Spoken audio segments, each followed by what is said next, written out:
혹시 영어로 대화하다 보면 이런 생각 안 해보셨어요?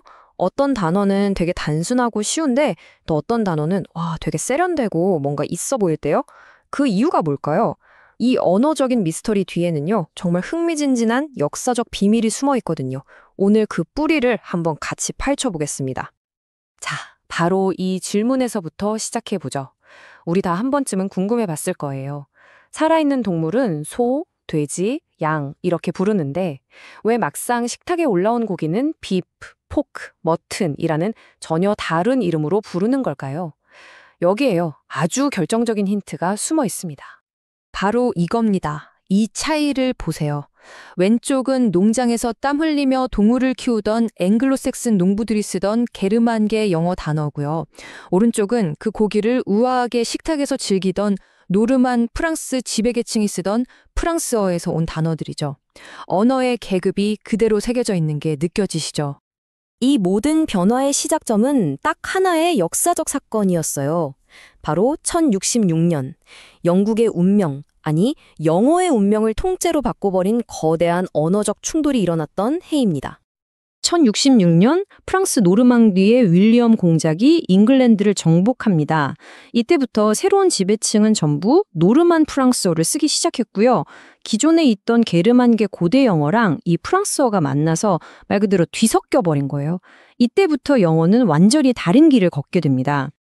이런 상황을 설명하는 아주 멋진 언어학 용어가 있어요.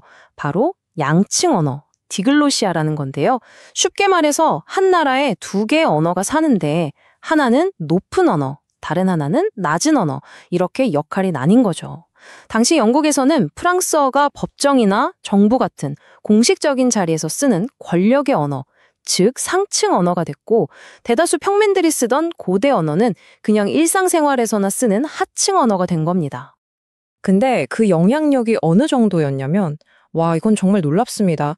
지금 우리가 쓰는 현대 영어 단어의 무려 29%가 프랑스어에서 왔어요.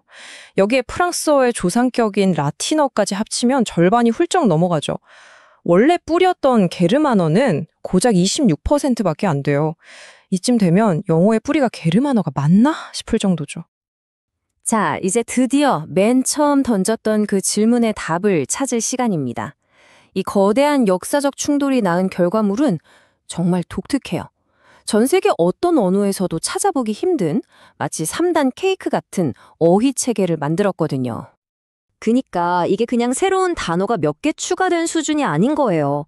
아예 영어라는 언어의 옷장이 세 칸으로 나뉜 거라고 생각하시면 돼요. 평상복, 정장, 그리고 아주 특별한 날 입는 턱시도처럼요. 바로 이 3단계 구조, 이게 오늘 이야기의 하이라이트입니다. 예를 들어 묻다라는 말을 한번 볼까요? 친구한테 뭐 좀 물어볼게 할 땐 그냥 ask를 쓰죠. 이건 게르만계 아주 쉽고 일상적인 단어예요.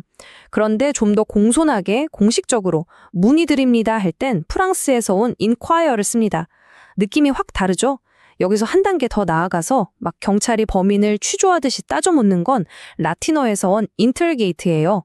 와, 똑같은 묻단데도 뉘앙스가 하늘과 땅 차이죠. 바로 이 프랑스어 단어들이 중간에서 격식을 담당해주면서 영어의 표현력이 말 그대로 폭발하게 된 겁니다. 진짜 신기하지 않아요? 그렇다면 이 세련된 프랑스어 단어들은 주로 어디에 쓰였을까요? 답은 뻔하죠. 바로 힘 있는 곳, 권력이 작동하는 모든 영역이었습니다. 법정을 한번 생각해 보세요. 정의, 판사, 배심원, 변호사, 법원. 지금 우리가 쓰는 법률 용어의 핵심 단어들이 전부 프랑스어예요. 지배층이었던 노르만족이 자기들 법 시스템을 그대로 가져오면서 단어도 패키지로 따라온 거죠. 나라를 다스리는 것도 마찬가지예요.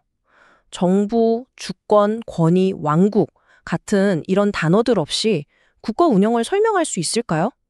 전부 다 프랑스어에서 유래한 단어들입니다.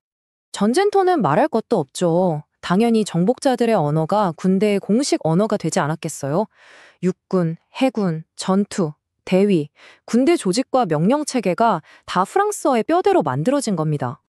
이게 그냥 1000년 전에 그런 일이 있었대 하고 끝나는 옛날 이야기가 아니에요. 바로 지금 우리가 말을 하고 글을 쓰는 방식에 그 역사가 화석처럼 그대로 박혀 있는 겁니다.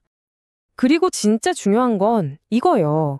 프랑스어의 영향이 그냥 단어 몇 개를 던져준 데서 그친 게 아니라는 점.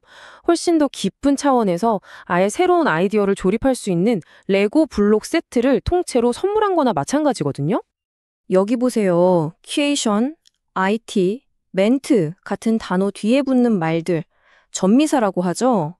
이게 다 프랑스어에서 온 건데 이게 영어에 들어오면서 완전 만능 도구가 된 거예요. 어떤 단어에 착 갖다 붙이기만 하면 해방, 호기심, 정부 같은 눈에 보이지 않는 복잡하고 세련된 개념을 뚝딱 만들어내는 마법의 지팡이가 된 거죠. 바로 이 말이 딱 맞아요. 이 삼중 구조 덕분에 영어는 다른 언어들이 갖기 힘든 엄청난 무기를 갖게 됐다는 거죠. 필요할 땐 아주 소박하고 직설적으로 말할 수도 있고 또 필요할 땐 아주 지적이고 세련되게 말할 수도 있는 거예요. 이렇게 자유자재로 톤을 조절할 수 있는 능력? 이게 바로 영어가 가진 진짜 힘이죠. 그리고 마지막으로 이 숫자 한번 보세요. 10,000개. 자그마치 10,000개가 넘는 단어가 중세시대의 프랑스어에서 영어로 쏟아져 들어왔습니다. 이건 그냥 몇 단어 빌려온 수준이 아니라 거의 언어의 DNA가 통째로 바뀐 거나 다름없어요. 결국 우리가 어떤 단어를 고르느냐가 바로 우리의 스토리가 되는 거잖아요. 이제 그 단어들 뒤에 숨은 이 엄청난 역사를 알게 되셨으니 여러분은 앞으로 어떤 단어로 어떤 이야기를 만들어 가시겠어요? 그 선택은 온전히 여러분의 몫입니다.